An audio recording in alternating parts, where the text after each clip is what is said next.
తెలుగునాట ఏ నోట విన్నా ప్రస్తుతం అందరూ మాట్లాడుకునే మాట హనుమాన్ సినిమా. సినిమాలో హనుమాన్ని ఎంత అద్భుతంగా చూపించాడబ్బా అనుకుంటూ ఆడియన్స్ ఆశ్చర్యపోతున్నారు. స్వామి హనుమని తపస్సు వీడి అంజనాద్రికి వాయువేగంతో వచ్చేటువంటి సన్నివేశం అయితే ఒక మెరుపులా అట్లా వస్తుంటే స్క్రీన్ ముందు ఉన్నవారి గుండెల్లో దడ పుట్టింది. ఇక ఈ సీన్ చూసి సినిమా థియేటర్లో గూజమ్స్ వచ్చిన వాళ్ళలో అందరూ ఉంటారు. అయితే ఈరోజు థియేటర్లో ఆ సినిమా అయిపోయిన తర్వాత కొంతమంది విన్నటువంటి ఇంట్రెస్టింగ్ సంభాషణలు ఉంటాయి. ఒక చిన్నారి అమ్మ విభీషణుడు రావణుడికి బ్రదర్ కదా, ఎందుకు హనుమాన్కి ఫ్రెండ్ అయ్యాడు అని వాళ్ళ అమ్మని అడిగాడు. దీనికి సింపుల్గా విభీషణుడు మంచివాడు అందుకే మంచివైపు నిల్చున్నాడు అంటూ వాళ్ళ అమ్మ బదిలిచ్చారు.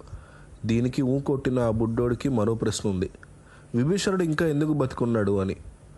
అవన్నీ నాకు తెలీదు, జై హనుమాన్ సినిమాలు చూపిస్తాడు చూడు అంటూ వాళ్ళ అమ్మ బదిలిచ్చింది. సింపుల్గా ఇది ఆ రోజు నేను విన్నటువంటి సంభాషణ. అయితే ఆ తర్వాత హిందూ పురాణ గ్రంథాల ప్రకారం చూస్తే ఈ లోకంలో మొత్తం 7 చిరంజీవులు ఉన్నారు. వీరంతా సత్యయుగం, ద్వాపరయుగం, త్రేతాయుగం నాటి వాళ్ళు. అయితే వరం వల్లనో లేక శాపం వల్లనో వీరు చిరంజీవులుగా ఉన్నారన్నమాట. అందులో మొదటివారు స్వామి హనుమ.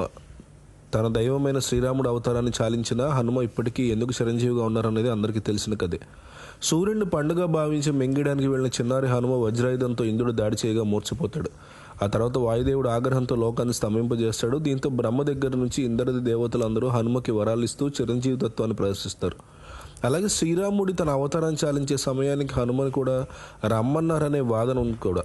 కానీ అప్పుడు స్వామి రామనామం ఎక్కడ వినిపిస్తుందో అక్కడే నేను ఉంటానంటూ చెప్తారు. చిరంజీవిలో రెండో వ్యక్తి పరశురాముడు. ఈయన విష్ణుమూర్తి 6వ అవతారం.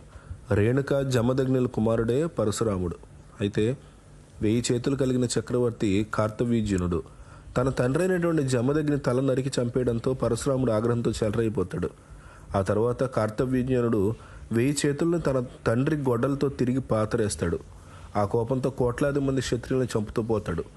భీష్ముడు, ద్రోణాచార్యుడు వంటి వారికి ఆయనే గురువు. ఇక కల్కి అవతారానికి పరశురాముడే గురువుగా ఉంటాడని కల్కి పురాణంలో చెప్పారు. కనుక కల్కి రాక కోసం మహేంద్ర పర్వతం మీద పరశురాముడు తపస్సు చేస్తున్నాడని ఇప్పటికే నమ్ముతారు. పాండవులు, కౌరవులు గురువైన ద్రోణాచార్యుడు కుమారుడే ఈ అశ్వత్థామ.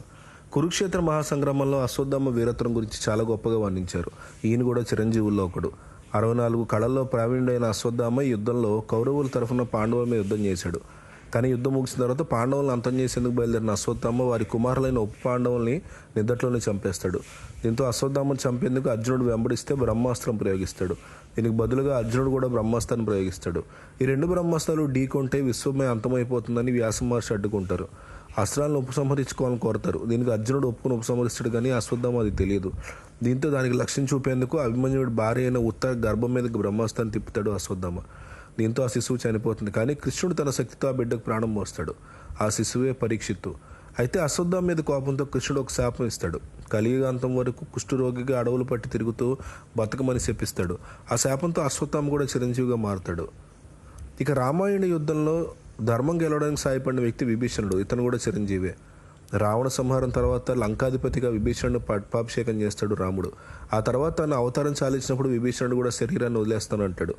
వద్దు, నేను కలియుగంలో కల్కిగా అవతారం ఎత్తానని, అధర్మం ధర్మం మధ్య జరిగే యుద్ధంలో నువ్వు మళ్ళీ సాయం చేయాలని, అందుకే నువ్వు ఎప్పటికీ చిరంజీవిగా ఉండాలని కోరతాడు.